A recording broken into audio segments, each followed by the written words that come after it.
Hola mis amigos, soy Nisi y bienvenido a la parte 3 de dónde se procesan las transiciones. Y como hemos estado hablando de tantas cosas, es importante que entendamos que las transiciones tienen un procesamiento específico y la mayoría de las veces esto ocurre en nuestro cerebro y en nuestras emociones. Pero para poder entender eso, tenemos que comprender cómo es que se activa nuestro sistema límbico. Y el sistema límbico no es otra cosa sino el sistema que procesa todas nuestras emociones y crea una respuesta ante todo tipo de cambio que nosotros estemos afrontando.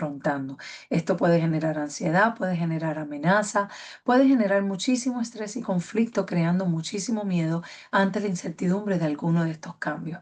Por lo general, esto sobrecarga bastante nuestro sistema de pensamiento que se encuentra en la corteza prefrontal y ahí nosotros tomamos las decisiones, ahí es donde nosotros nos sentimos fuertes ante las situaciones y cuando nos fatigamos mentalmente porque estamos piensa que piensa, dificultamos el proceso para tomar decisiones claras y decisiones que sean útiles para nuestro futuro.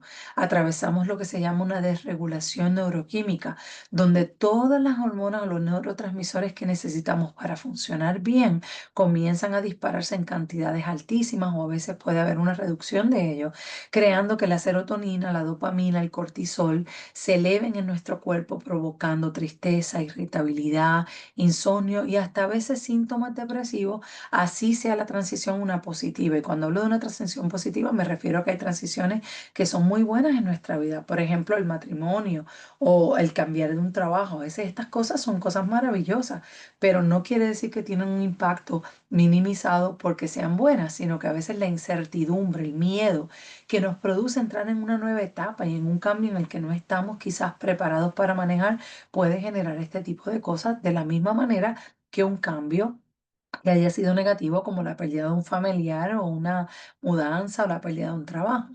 Entonces, no sé si les ha pasado, pero todos nos desordenamos en algún momento de nuestra vida porque nuestros sentidos operan de manera lineal y cuando estamos atravesando por algún cambio, todo se vuelve un zigzag en nuestra vida. No vemos el camino con claridad, nos bloqueamos, nos irritamos, a veces nos sobrecargamos y nos fatigamos y no podemos aceptar que lo que nos pasa es que sentimos una impotencia ante ese cambio, porque nos estamos resistiendo. Y a veces esto puede llegar a enfermarnos. La buena noticia es que no es el fin, porque solo es el comienzo de una etapa nueva en nuestra vida. Y como todo, descubrimos cosas maravillosas y el cerebro tiene la capacidad de volverse a adaptar y de volver a reorganizarse.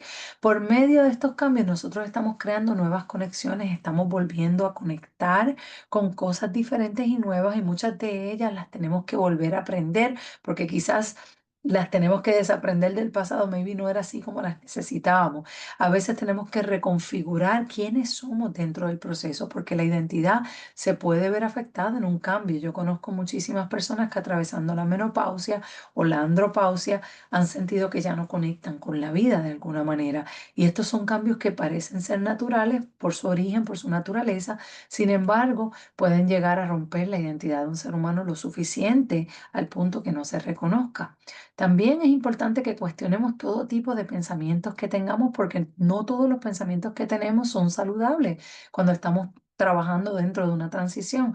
A veces podemos entender lo que nos pasa y a veces no, a veces nos resistimos y mientras más resistencia haya, más difícil el proceso para podernos adaptar.